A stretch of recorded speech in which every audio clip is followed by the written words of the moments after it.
राजस्थान में मोदी की रणनीति पर ही कांग्रेस ने चल दिया दांव। पीएम मोदी की चुनावी रणनीति से कांग्रेस को फायदा।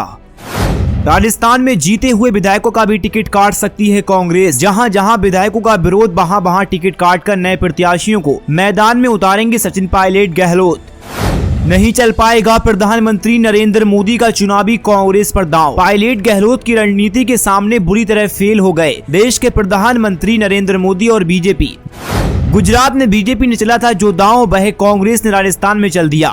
जीत कर भी विधायकों को नहीं मिलेंगे टिकट, युवाओं पर कांग्रेस की नजर। राजस्थान का विधानसभा चुनाव नजदीक आ गया। प्रधानमंत्री नरेंद्र मोदी के चेहरे पर बीजेपी चुनाव लड़ रही है। मोदी जो काम करते हैं देश की जनता को अपनी तरफ खींचने के लिए अलग अलग स्कीम, अलग अलग फार्मूला तैयार करते हैं।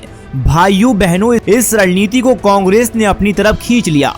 आपको बता दें कि कांग्रेस ने अपने सारे दिग्गजों को राजस्थान के मैदान में उतार दिया और युवाओं के वोट बैंक को कांग्रेस की तरफ खींचने में कई दिग्गजों को मैदान में उतारा है। देश में अपनी छाप रखने वाले राहुल गांधी, मल्लिकार्जुन खड़गे, सोनिया गांधी, प्रियंका गांधी, सचिन पायलट, अशोक गहलोत, कांग्रेस की ये पूरी टीम राजस्थान में है।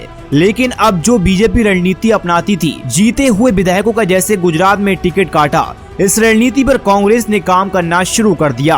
राजस्थान में 100 सीटों पर कांग्रेस जीते हुए विधायकों का टिकट काट सकती है। उनकी जगह उन लोगों को टिकट दिया जाएगा जो वहां के रिहायशी हैं और 5 से 10 साल तक जनता के बीच रहकर काम करते आए, समाज सेवी हैं। उन लोगों को कांग्रेस अपना प्रबल दावेदार मान रही है और टिकट भी उन्हीं को दिया जाएगा। जिन विधायकों का विरोध है उनका टिकट कटना बिल्कुल तय है और जो विधायक पुराने हो चुके हैं उनका भी टिकट कांग्रेस काट देगी। उनके बदले युवा, स्पोर्टमैन, महिलाएं, इन लोगों को टिकट कांग्रेस देगी। कांग्रेस की जल्दी सूची जारी होने वाली है। कांग्रेस की रणनीति को देखकर बीजेपी ने कई दिग्गजों को मैदान में उतार दिया। जैसे देश के प्रधानमंत्री भी मैदान में है, तो वहीं अब उपराष्ट्रपति जगदीप धनखड़ का 5 बार राजस्थान में दौरा हो चुका है। युवाओं के जरिए कांग्रेस ने बीजेपी के वोट बैंक को अपनी तरफ खींचने का बहुत तगड़ा फार्मूला तैयार कर लिया। अशोक गहलोत की योजनाओं से भी जनता बहुत ज्यादा खुश है। इसके बाद पायलट के साथ आने से भी युवा पायलट की तरफ दिखाई दे रहे हैं। इसका जीता जागता उदाहरण राजस्थान में बीजेपी के दिग्गजों की रैली हो रही है, जनसभाएं हो रही हैं, वहां पर कुर्सियां खाली दिखाई दे रही हैं। इससे साफ पता चलता है कि जनता का रुख कांग्रेस की तरफ है। राजस्थान में कांग्रेस 30 साल का इतिहास बदलने वाली है। जब सचिन पायलट ने ये ऐलान किया कि 30 साल का इतिहास कांग्रेस बदलकर दोबारा सत्ता में आ रही है, इसके बाद से बीजेपी ने 40 बीजेपी नेता को राजस्थान के मैदान में उतार दिया। आखिर बीजेपी को ये डर है कि राजस्थान में दोबारा बीजेपी हार न जाए। लेकिन सर्वे के मुताबिक बीजेपी राजस्थान में बहुत ज्यादा पिछड़ती हुई दिखाई दे रही है। बीजेपी के दिग्गजों के उतारने के बाद भी जनता को बीजेपी की तरफ रुख बहुत ज्यादा मुश्किल हो गया।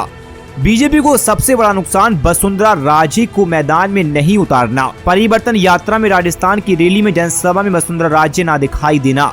जनता की नाराजगी ये भी है कि जो जनता बीजेपी को वोट देने वाली थी, अब वसुंधरा राजे की रैलियों में नहीं दिखना, चुनावी वादे नहीं करना, इसीलिए जनता बीजेपी को वोट देने वाली थी, वह कांग्रेस की तरफ जाती दिखाई दे रही है। राजस्थान में बीजेपी ने सीएम पद को लेकर अभी तक फैसला नहीं लिया और कोई प्रबल दावेदार सामने नहीं आया और बीजेपी ने किसी प्रबल दावेदार को सामने नहीं रखा। आपको बता दें कि बीजेपी में गुटबाजी जारी है। सीएम पद को लेकर कई ऐसे नेता हैं जो खुद को अपने आप को सीएम पद का उम्मीदवार मान रहे हैं। प्रधानमंत्री नरेंद्र मोदी के राजस्थान दौरे के बाद बीजेपी के अंदर खाने बहुत ज्यादा परेशानी दिखाई दे रही है। इसके बाद भाजपा ने देश के प्रधानमंत्री को चुनावी मैदान में उतार दिया। तो इस बात से साफ पता चलता है कि राजस्थान में बीजेपी में गुटबाजी बहुत ज्यादा हो गई। आपकी क्या राय इस रिपोर्ट के बारे में हमें कमेंट बॉक्स में जरूर बताएं।